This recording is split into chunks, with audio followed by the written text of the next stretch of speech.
Chuck, good morning. My name is Roberto.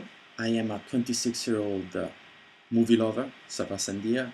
It's the 10th of April 2011, and this is the first video message that I'm posting on my blog about movies. Today, I would like to discuss one particular scene of one movie that you should all be very familiar with, because the movie in question is a winner for Best Picture at the Academy Awards of 1995, and as most of you might have guessed by now, it is Forrest Gump. Before I get to the particular scene I would like to discuss with you, I think that it is necessary to have a little overview of the main people involved creatively in the making of the movie. And I think that the best place to start is the director, Robert Zemeckis.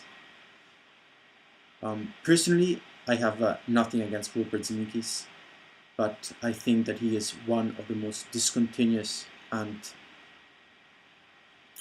weird directors of his generation. He surprised us all with a great movie, which was Back to the Future 1. I'm not going to talk about Back to the Future 2, and especially I'm not going to talk about Back to the Future 3, which were the two sequels, the two other movies that made the trilogy, which were by far below standard compared to the first. He also directed another movie which I didn't particularly like, which was Castaway, which was, I thought, quite boring. But it was a very difficult exercise, because at the end of the day, it's the story of a guy who spends 6 years, 7 years, I don't know, 10 years alone on an island with just the company of the volleyball. So out of that material, to make a movie that lasts 2.5 hours, it takes extreme courage, guts, but it is, and it was, at least from my point of view, a failure. Another failure that he had was Polar Express, which was marked the beginning of his phase as a, not so much a director, but more of a technician. He was one of the first innovators using CSI cameras, gave 3D perspective, and he was probably, we owe him a lot for the technological improvements that we had in the last years on movie quality. However, movies are not only about the cameras with which you shoot them, it's at the end of the day all about stories and the emotions that they can pass on to you. In fact, if you think about it, when you think about a movie that you love, or that you liked, or that you watched, you always go back to one particular scene that has stuck in your mind more than the others. And this is why I'm making this post today, because I'm going to talk about the particular scene that has had an impact on me about Forrest Gump, which is a great movie and has lots of beautiful scenes, but one scene stands out, and for all of us, there's always one scene that stands out in our memory, and it is the scene that probably inspires us the most, or makes us laugh the most, or whatever it does to you or to anybody else. So Robert Zemeckis, he's probably not my favorite director. With Forrest Gump, he did an amazing movie, but it is a movie that was not written by him. It was not based on an original script like the others he made. It's a movie that is taken from a novel of John Gosling. And I don't think it's a coincidence that the only movie that was really successful at a global level, commercially and artistically, it's a movie that he didn't write, but was basically adapted from a book. The movie also has the great advantage of having some very, very strong actors, probably taken at the best times of their careers, because Sally Field, who plays the mother of Forrest Gump, the overbearing, protective, and always believing mother, it's played by Sally Field, who just came from 3-4 years from a back-to-back winning of 2 Academy Awards, so very respected at the climax of her career. And then another actor, which is a great character actor and a great, great man, and probably one of my favorite actors of all times, it's Garrison Ice, plays Lieutenant Dan Taylor. And then there is obviously, of course, the one and only Tom Hanks, who in 1993, when he shot, when they were shooting Forrest Gump, he had just finished shooting and winning an Oscar for playing the part of a first HIV lawyer in corporate New York. And he was very much getting in the maturity phase of his career. He was starting to deliver the best roles that he has had probably in a very long career, that had highs and lows.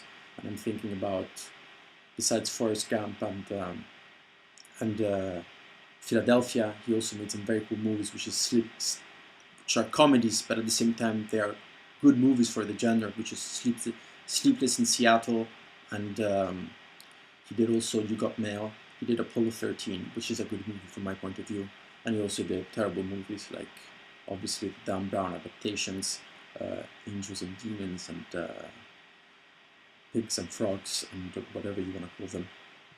But in 1994, he was definitely getting into the rhythm and getting to become the best actor of his generation, which he can rightfully claim to be. Surprisingly enough, and I just thought about this now, the scene that I would like to discuss with you, it's basically the only scene in which Tom Hanks, who's the title character, who won a second Oscar for this movie, just after winning for Philadelphia. The scene is not with him. It's the scene of the young Forrest when he's bullied by some kids, and he's standing with Jenny, who in the movie is played by Robin Wright Penn. Not such a great fan of hers.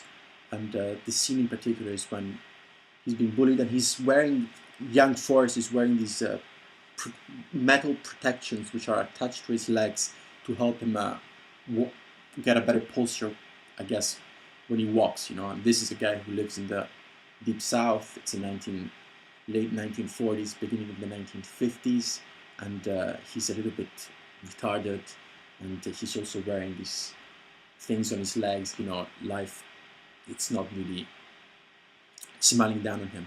And he's walking back from school, and it's this huge Georgian countryside in Georgia, and he's walking home with Jenny, and all of a sudden some kids are coming behind him, and they're obviously, as usually kids do, trying to bully him by throwing rocks at him, and Jenny shouts to him to run. It's the famous words, "Run, Forrest, run," and basically he starts running, and the scene is in slow motion.